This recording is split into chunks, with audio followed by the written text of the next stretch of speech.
کرے غیر بت کی پوجا تو کافر، کرے غیر بت کی پوجا تو کافر، جھکے آگ پر بہرے سجدہ تو کافر، ستاروں میں مانے کرشمہ تو کافر، جو ٹھہرائے بیٹا خدا کا تو کافر، مگر مومنوں پر کشادہ ہے راہیں، عبادت کریں شوق سے جس کی چاہیں، نبی کو جو چاہیں خدا سے ملائیں، اماموں کا رتبہ نبی سے بڑھائیں، نہ توحید میں کچھ خلل اس سے آئے، نہ ایمان بگڑے نہ اسلام جائے۔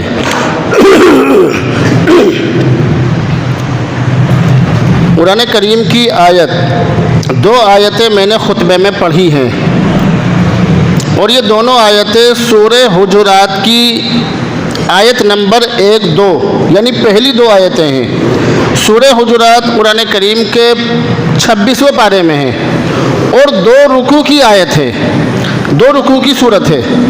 ان دونوں رکوع میں پہلے رکوع میں اللہ نے نبی کے ساتھ ہمیں کیسے رہنا چاہیے وہ تمام چیزیں بتلائی، اور دوسرے رکوع میں مسلمانوں کو آپس میں کیسے رہنا چاہیے وہ چیزیں بتلائی۔ میں نے پہلے رکوع کی آیتیں پڑھی ہیں، پہلے رکوع کی پہلی 2 آیتیں، اے ایمان والو نبی سے آگے مت بڑھو۔ دوسری آیت میں فرمایا اے ایمان والو اپنی آواز نبی کی آواز سے اونچی مت کرو۔ یہ 2 باتیں بتلائی۔ یہ آیتیں قرآن کریم کی یہ آیتیں کیوں نازل ہوئی اس کے بارے میں مفسرین نے یہ لکھا ہے کہ اللہ کے نبی علیہ الصلوۃ والسلام کے پاس مختلف وفد آیا کرتے تھے، جگہ جگہ سے، الگ الگ جگہوں سے گروپ آیا کرتے تھے، قافلے آیا کرتے تھے، مسلمان ہو کر آتے تھے، کچھ اللہ کے نبی کے پاس آ کر مسلمان ہوتے تھے۔ جب وہ مسلمان ہو جاتے تھے اور 2-4 باتیں، موٹی موٹی چیزیں، مذہب اسلام کی باتیں سیکھ لیا کرتے تھے تو پھر وہ اپنے گھروں کو واپس چلے جاتے تھے۔ جب وہ اپنے گھروں کو واپس جاتے تھے اللہ کے نبی انہی میں سے کسی ایک کو ان کا امیر بنا دیا کرتے تھے۔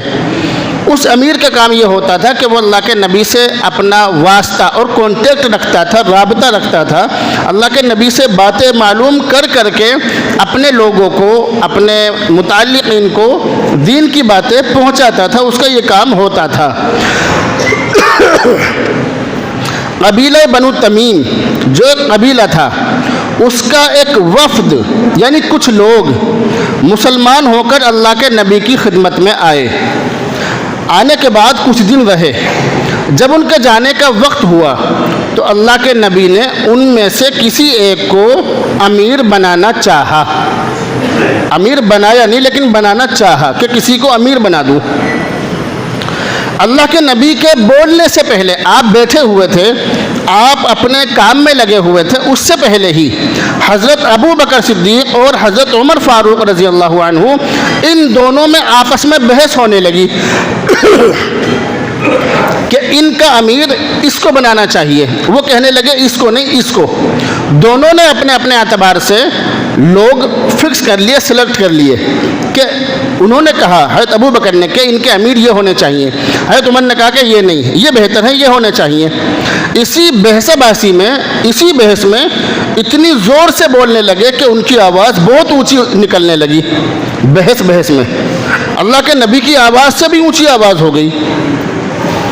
جب یہ ہوا فوراً حضرت جبرائیل علیہ السلام قرآن کریم کی یہ آیتیں لے کر نازل ہوئے کہ اے ایمان والو نبی سے آگے مت بڑھو، اے ایمان والو نبی سے اونچی آواز مت کرو، نہ تو نبی سے آگے بڑھو نہ نبی سے اونچی آواز اٹھاؤ۔ لا تقدموا بین یدی اللہ ورسولہ واتقوا اللہ، نبی سے آگے مت بڑھو، اللہ سے ڈرو۔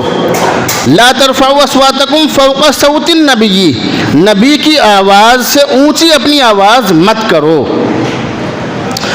قرآن کریم کی یہ جو آیت ہے یہ آیت عام آیت ہے، اس کے اندر اللہ تعالیٰ نے اپنے نبی سے یا ان لوگوں سے یہ نہیں فرمایا کہ قبیلہ بنو تمیم والے معاملے میں اے لوگو اپنی آواز اونچی مت کرو، بلکہ یہ کہا کہ اے ایمان والو اپنی آواز نبی کی آواز سے اونچی مت کرو۔ یعنی قرآن کریم کا یہ سبق قیامت تک آنے والے تمام ایمان والوں کے لیے ہے، تمام مومنوں کے لیے ہے، تمام اہل اسلام کے لیے یہ سبق ہے کہ تم نبی کی آواز سے اپنی آواز اونچی مت کرو۔ اب آدمی یہ سمجھے گا کہ نبی تو دنیا میں نہیں رہے، دنیا کے اندر نبی نہیں ہے، نبی دنیا سے چلے گئے، پردہ فرما گئے، اب آواز اونچی کرنے کا کیا مطلب ہے؟ تو علماء کرام نے یہ فرمایا کہ بے شک نبی تو نہ رہے، نبی تو دنیا سے چلے گئے، مگر نبیوں کے وارث علماء کرام دنیا کے اندر موجود ہیں۔ علماء کرام دنیا کے اندر ابھی ہیں اور قیامت تک رہیں گے، اس لیے تم اپنی آواز ان علماء، ان مولویوں کی آواز سے اونچی مت کرو۔ یہ قرآن کریم کا حکم ہے، بلکہ جس کتاب کا میں آج مطالعہ کر رہا تھا اس کے اندر تو یہ لکھا ہے کہ عالم سے آگے بڑھنا جائز نہیں ہے، عالم سے آگے بڑھنا، اس کے اندر یہ لکھا تھا اس کتاب کے اندر۔ آگے بڑھنے کا مطلب کیا ہے؟ بہت سارے مطلب ہیں۔ میں یہاں بیٹھا ہوں، کوئی آدمی مجھ سے مسئلہ پوچھنے آ جائے، ابھی میں سوچ رہا ہوں، ابھی میں اس کے الفاظ پہ غور کر رہا ہوں کہ اس نے کیا بولا، لیکن اس سے پہلے ہی میرے ساتھ والے یا میرے پاس بیٹھنے والے بول پڑیں کہ یہ ایسے نہیں ایسے ہے، یہ مسئلہ ایسے ہے۔ نہیں، جب تک عالم نہ بولے، جب تک کسی کو بولنے کی اجازت نہیں ہے، خاص طور سے دین کے معاملے میں علماء سے آگے بڑھنے کی کسی کو بھی اجازت نہیں ہے۔ ابھی میں کہیں بیٹھا ہوا تھا، وہاں پر کل کی بات ہے، کئی مولوی تھے، ایک دو عام آدمی بھی تھے، وہاں پر بات چل رہی تھی، تو ان میں سے ایک مولوی صاحب نے کچھ بات بتلائی۔ جب انہوں نے بات پوری بتلا دی تو میں نے اس آدمی سے کہا، زیادہ بولنے والے سے، میں نے کہا آپ کی کیا رائے ہے اس میں؟ وہ سمجھ گیا کہ یہ مفتی صاحب مجھ پر طنز کر رہے ہیں۔ میں نے کہا آپ بتاؤ آپ کی کیا رائے؟ انہوں نے تو بتا دیا، یہ تو مولوی صاحب ہے، آپ کی کیا رائے ہے آپ بتاؤ۔ اجی میری کیا رائے ہوتی؟ جو مولانا نے بتلایا صحیح بتلایا، میری کیا رائے ہے؟ میں نے کہا نہیں، انہوں نے تو قرآن و حدیث سے بتلایا، تم بتاؤ اپنے حساب سے، ان کی بات کو چھوڑ دو، تم بتاؤ صحیح کیا ہے، یہ تو قرآن و حدیث سے بتلا رہے، ان کی کیا، یا ان کی بات کا کیا اعتبار ہے؟ تو مولوی ہیں، تم بتاؤ تمہاری کیا رائے ہے؟ نا جی اجی مفتی صاحب ایسی بات کیوں کر رہے ہو؟ میری کوئی رائے نہیں ہے، جو مولوی صاحب نے کہا ہے بالکل صحیح کہا۔ لوگوں کا حال ایسا ہے آج کل، لوگوں کا حال کہ لوگ ہم سے اپنے مطلب کی بات کہلوانا چاہتے ہیں، یہ لوگوں کا حال ہے۔ لوگ مولویوں سے یہ چاہتے ہیں کہ یہ ناجائز کو بھی جائز کہہ دیں۔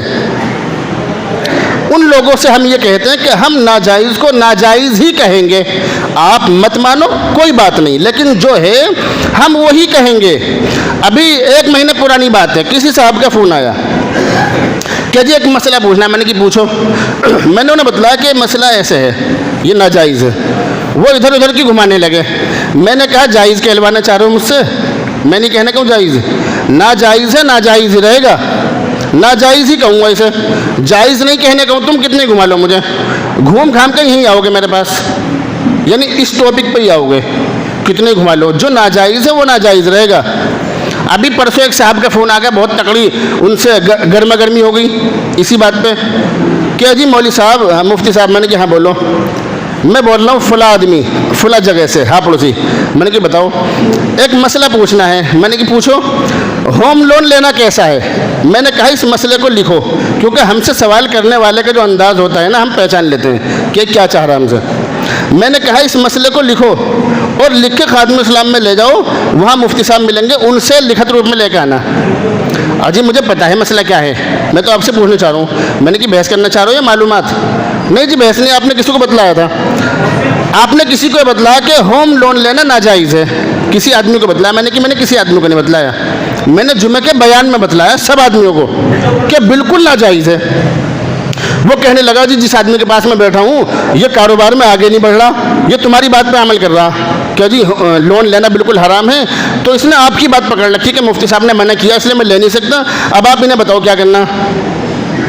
بہت میں نے اسے الٹا سیدھا کہا، میں کہنے لگا تمہارے اندر بیماری ہے نہ سننے کی عادت ڈالو پہلے جو ہم بولنا چاہ رہے ہیں۔ مجبوری میں بیاج لے سکتے ہو، مجبوری میں کہنے لگا سوبر بھی کھا سکتے ہو، مجبوری میں شراب بھی پی سکتے ہو، یہ کہا میں نے ان سے، اور یہ حقیقت ہے کہ مجبوری میں کر سکتے ہو، بغیر مجبوری کے نہیں۔ مجبوری کیا ہے؟ پہلے بھی بتلایا کئی بار۔ مجبوری کیا ہے؟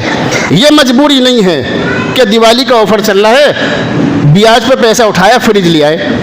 دیوالی کا آفر چل رہا ہے، بیاج پہ پیسہ اٹھایا موبائل لے آئے۔ دیوالی کا آفر چل رہا ہے، بیاج پہ پیسہ اٹھایا اور واشنگ مشین لے آئے۔ یہ مجبوری نہیں ہے، یہ شوق ہے۔ کیا ہے یہ شوق ہے، یہ مجبوری نہیں ہے۔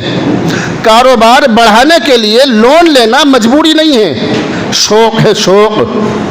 مجبوری اسے کہتے ہیں کہ مجھے میرے گھر میں بچے بھوکے مر رہے ہیں، مجھے کہیں سے ادھار پیسہ نہیں مل رہا، کہیں سے بھی نہیں مل رہا، سارے راستے بند ہو گئے، اب مجھے مجبوری میں بیاج لینا پڑ رہا، صرف یہی ایک راستہ ہے، اس کو مجبوری کہتے ہیں۔ میں نے بتلایا آپ لوگوں کو، پہلے بھی بتلایا، اس آدمی کو بھی بتلایا، اور لوگوں کو بھی بتلایا، اپنی ویڈیوز میں بھی بتلایا میں نے کہ اگر کوئی آدمی جنگل میں ایسی جگہ پھنس رہا ہو کہ جہاں پر اس کے پاس شراب یا خنزیر کے گوشت کے علاوہ کچھ بھی نہ ہو اور دور دور تک اسے کچھ نہ مل سکتا ہو، دور دور تک امید یہ ہے کہ اس کا انتقال ہو جائے گا، مر جائے گا، دنیا سے چلا جائے گا، تو کتابوں کے اندر لکھا ہے کہ جان بچانے کے لیے، صرف جان بچانے کے لیے جو اس کے پاس موجود ہے، چاہے شراب ہو یا خنزیر کا گوشت ہو، صرف جان بچانے کے لیے، کیونکہ اس کے پاس اس کے علاوہ کوئی راستہ نہیں ہے، اس کے علاوہ صرف جان بچانے کے لیے اس کو استعمال کر سکتا ہے۔ یہ کتابوں کے اندر صاف طور سے لکھا ہے، صاف طور سے، کہو گے تو دکھلا دوں گا۔ اور اگر اس کے پاس پانی بھی ہو، اس کے پاس بکرے کا بڑھیا بھنا ہوا گوشت بھی ہے، سب کچھ ہے وہاں جنگل میں، پھر بھی کیا سوچ رہا ہے بھائی یار امام صاحب نے بتلایا تھا پی سکتے ہیں جنگل میں، تو اس نے کیا کیا، دیسی پوا یا کوئی سے پوا پتہ نہیں کون کون سے آتے ہیں، اٹھایا لگا لیا منہ سے، ہے نا۔ یہ مجبوری نہیں ہے، اس کے پاس آپشن ہے، راستے ہیں۔ تو بیاج ہم وہاں لیں گے جہاں سارے راستے بند ہو گئے، سارے راستے۔ اب میری دکان بہت اچھی چل رہی ہے، میں چاہ رہا ہوں ایک دکان پلکھوے میں بھی ہو جاوے، ایک دکان غازی آباد میں ہو جاوے، یہ مجبوری نہیں ہے۔ آپ کی دکان یہاں بڑھیا چل رہی ہے، آپ کا کاروبار چل رہا ہے، آپ کے بچے پل رہے ہیں، اب آپ یہ کہیں گے کہ بیٹی کے لیے زیور بنوانا ہے، آج میں بیان نہیں کر رہا ہوں، آج میں وہ بات کر رہا ہوں جو عام طور سے چل رہی ہے، بیٹی کے لیے زیور بنوانا ہے یا فلاں کام کروانا ہے، اس کے لیے میں بیاج اٹھا رہا ہوں، یہ بھی مجبوری نہیں ہے، یہ بھی ضرورت نہیں ہے۔ اگر آپ اپنی بیٹی کے لیے 10 تولے کا، 3 تولے کا، 5 تولے کا ہار بنوا رہے ہو یا زیور بنوا رہے ہو، یہ کون سی مجبوری ہے؟ یہ مجبوری نہیں ہے، مجبوری وہ ہے کہ جس میں اس کے علاوہ کوئی دوسرا راستہ نہ ہو، اب کرنے کو کچھ بھی کرتے رہو۔ آخر میں نے فون کر دیا، میں نے کہ جو من میں آوے کرو، انہیں میں نے روکا نہیں ہے، میں نے صرف مسئلہ بتلایا۔ ہم مسئلے اور باتیں لوگوں پہ تھوپتے نہیں ہیں، صرف بتلاتے ہیں۔ 100 میں سے صرف 2-4 لوگ ہی ہماری بات مانتے ہیں، 2-4%۔ 95%، 90% لوگ ہماری بات مانتے ہی نہیں ہیں، سنتے سب ہیں لیکن مانتے نہیں ہیں۔ اس لیے ہم پہ یہ الزام لگانا کہ تمہاری وجہ سے یہ آدمی کاروبار میں پیچھے رہ گیا، یہ انتہائی بے وقوفی کی بات ہے۔ ہم تو لوگوں سے یہ بھی کہہ رہے ہیں کہ 5 ٹائم کی نماز پڑھو، کون سننا ہماری؟ ہم تو لوگوں سے یہ بھی کہہ رہے ہیں کہ تمہاری عورتیں، تمہاری بیویاں، تمہاری بیٹیاں، شادی ہو یا غمی، خوشی ہو یا غمی، کچھ بھی ہو، ہر جگہ پردے میں رہیں، کون سننا ہماری بات؟ صحیح کہہ رہا ہوں غلط؟ بتاؤ نا۔ ہم تو لوگوں سے یہ بھی کہہ رہے ہیں کہ ڈی جے نہیں بجانے ہیں، شادی سنت کے مطابق کرنی ہے، مگر ہماری سن کون رہا ہے؟ ایسا ہے نہیں ہے؟ یہ میں اپنی طرف سے بول رہا ہوں، سب باتیں بتاؤ، ایسا ہی ہے، سننے کو تیار نہیں ہے، بس ساری غلطیوں کا ٹھیکرا عالموں کے سر پہ پھوڑنا ہے۔ اب ایک وکیل صاحب کا میسیج آ گیا گروپ میں نے گروپ پہ ڈیلیٹ کر دیا، لیکن وکیل صاحب کو میں نے سنا دی کھری کھوٹی۔ کیا میسیج آیا؟ عالموں کے فلاں جمعیت کے بارے میں الٹا سیدھا بول رہے تھے کہ جمعیت کے عالموں کے پیچھے نماز نہیں ہوتی، یہ نہیں ہوتا، وہ نہیں ہوتا۔ میں نے انہیں سمجھایا، سمجھانے کے بعد میں نے انہیں یہ کہا کہ آپ وکیل صاحب ہیں، ہم عالم ہیں، ہمارا جو کام ہے، ہم جو علماء ہیں، علماء میں صرف 5% یا 10% غلط ملیں گے، 90% آپ کو صحیح ملیں گے۔ عالموں پہ اعتراض کرے تو مجھ جیسا نالائق انسان تو برداشت نہیں کر سکتا، عالموں پہ طنز مجھے برداشت نہیں ہے۔ میں جب عالموں میں بیٹھتا ہوں پتہ نہیں کیا کیا انہیں کہتا ہوں، وہ مجھے کہتے ہیں، ہمارا آپسی معاملہ ہے، مگر ہم سر عام لوگوں کو عالموں کی ٹوپی یا پگڑی اچھالنے کی اجازت نہیں دے سکتے، اور اگر ہمارے سامنے یہ کام ہوگا ہم کھلم کھلا اس کا وروධ کریں گے، کیونکہ یہ علماء ہی ہیں جن کی وجہ سے ہمارا ایمان بچا ہوا ہے، یہ علماء ہی ہیں۔ ایک صاحب نے ایک مرتبہ عالموں کی فضیلت پہ بیان ہو رہا تھا تو بیچ میں کھڑے ہو کے یہ سوال کیا یہیں پہ کہ کتنے % علماء غلط ہیں یہ بتلاؤ۔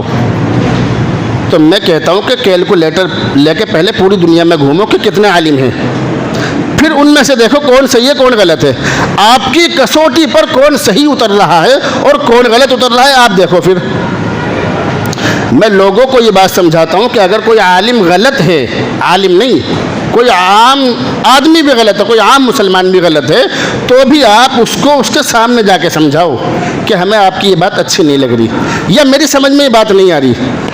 کوئی شرابی ہے، آپ اسے جا کے سمجھاؤ بھئی ہماری سمجھ میں نہیں آ رہی، اب شراب پی رہے ہو، اچھا نہیں لگ رہا۔ تم پوری دنیا میں ڈھنڈورا پی رہے ہو، بس شراب پینے لگا، بھائی وہ تو پوے خرید رہا، بھائی وہ تو جوا کھیل رہا، بھائی سٹہ کھیل رہا، بھائی عید کے دن بھی سٹہ کھیل رہا، بھائی پورے روزوں سے شراب پی ہے۔ آپ اسے رسوا کر رہے ہو، ذلیل کر رہے ہو آپ اسے، وہ کبھی بھی نہیں سدھرے گا، وہ سدھر ہی نہیں سکتا، کیونکہ اس کے سدھرنے کے جو راستے ہیں انہیں ہم بند کر رہے ہیں اس کو پوری دنیا میں ذلیل کر کے۔ اس لیے ہم کسی کو ذلیل نہیں کر سکتے، کسی کی ٹوپی یا پگڑی نہیں اچھال سکتے ہم، اس کی ہمیں اجازت نہیں ہے۔ اب کون آدمی کیسا ہے، کون آدمی کیا کر رہا ہے، یہ جا کے اس سے معلوم کرو، اس کا اپنا میٹر ہے۔ آپ اگر اس طرح سے کسی کی ٹوپی پگڑی اچھالو گے، کسی کے بارے میں، کسی عالم کے بارے میں یا عام مسلمان کے بارے میں الٹا سیدھا بولو گے تو قیامت کے دن اس کا ہاتھ ہوگا اور ہمارا گریبان ہوگا۔ اس عدالت میں ہم اس شخص کی پکڑ سے نہیں بچ سکتے۔ اگر اس پورے شہر کے اندر ہمارے اسٹاف کے کسی عالم کے ساتھ، کسی آدمی کے ساتھ کچھ غلط ہوتا ہے تو اس کے ساتھ کھڑا ہونے والا اس شہر کے اندر جو سب سے پہلا مولوی ہوتا ہے وہ میں ہوں۔ اس شہر کے اندر کسی بھی عالم کے ساتھ غلط ہوتا ہے تو چاہے اندر خانے ہو چاہے ظاہری طور پر ہو، مگر میں اپنے عالموں کے ساتھ ہوں، میں ان سے الگ نہیں ہٹ سکتا۔ اس لیے بہت سارے لوگ جو عالموں کے بارے میں اپنے دلوں میں بغض رکھتے ہیں، اللہ کے واسطے اپنے دلوں کو صاف کر لیں۔ میں آپ کا ہمدرد ہوں، ہمدردی میں سمجھا رہا ہوں، کیونکہ میں نے پہلے بھی بتلایا کہ قرآن کریم کے 3 پارے میں پڑھو، 3 پارے میں اللہ تعالیٰ نے فرمایا بیاج لینے والوں کے بارے میں، بیاج کا کام کرنے والوں کے بارے میں کہ ان کے لیے میری طرف سے اعلان جنگ ہے۔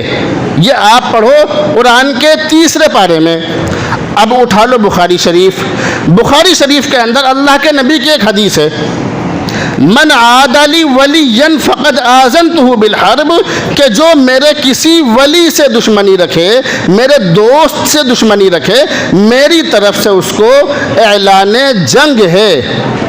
کل میں کہیں بیٹھا ہوا تھا مولویوں کے بیچ میں، وہاں کچھ اسی طرح کی بات چل رہی تھی، تو میں نے ان سے یہ بات بتلائی کہ جس زمانے میں میں مولویت پڑھ رہا تھا، دیوبند کے اندر بخاری شریف پڑھ رہا تھا، میں نے ان سے یہ کہا کہ احسان اللہ کا مجھ پہ احسان ہے، اس وجہ سے کہہ رہا ہوں کہ بخاری شریف مجھے حفظ یاد تھی اس وقت میں۔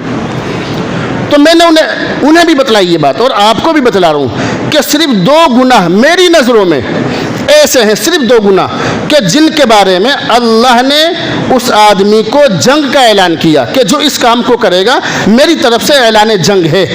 ایک تو بیاج اور دوسرا عالموں سے، مولویوں سے، اللہ والوں سے دشمنی رکھنا، یہ 2 گناہ برابر ہیں، 2 گناہ دونوں۔ عالموں سے دشمنی رکھو یا الٹا سیدھا کہو۔ ابھی ایک آدمی آ گیا میرے پاس، اجی مولوی صاحب تو ایسے وہ کسی کی برائی کرنے لگا، میں نے کہا بالکل غلط، چپ، بالکل چپ، میرے سامنے برائی مت کرو، بہت اچھے ہیں وہ۔ بات کرتا رہے تو ادھر کی، پھر کہنے لگا میں تو آپ کو آزما رہا تھا۔ میں نے کیوں؟ میں تو ان کے ساتھ کھانا کھاتا ہوں، میں تو ویسے دل کی لے رہا آپ کی۔ میں نے کہا دل کی لو یا مت لو، ہم برائی نہیں کریں گے اپنے عالموں کی، ہمارے عالم اچھے ہیں، ہمارے عالم ہم سے اچھے ہیں، ان کے سینے میں نور ہے، ان کے سینے میں علم ہے، چاہے وہ کہیں بھی کام کر رہے ہیں، کسی بھی شعبے میں کام کر رہے ہیں، چاہے تبلیغی جماعت میں، چاہے وہ مدرسوں میں ہیں، چاہے مسجدوں میں ہیں، یا چاہے خانقاہوں میں ہیں، کہیں بھی ہیں، ہمارے عالم اچھے ہیں، بہت اچھے ہیں ہمارے عالم۔ ہمیں ان کے بارے میں دل میں بھی، دل کے کسی کونے میں بھی بغض نہیں رکھنا چاہیے۔ اللہ کے نبی نے فرمایا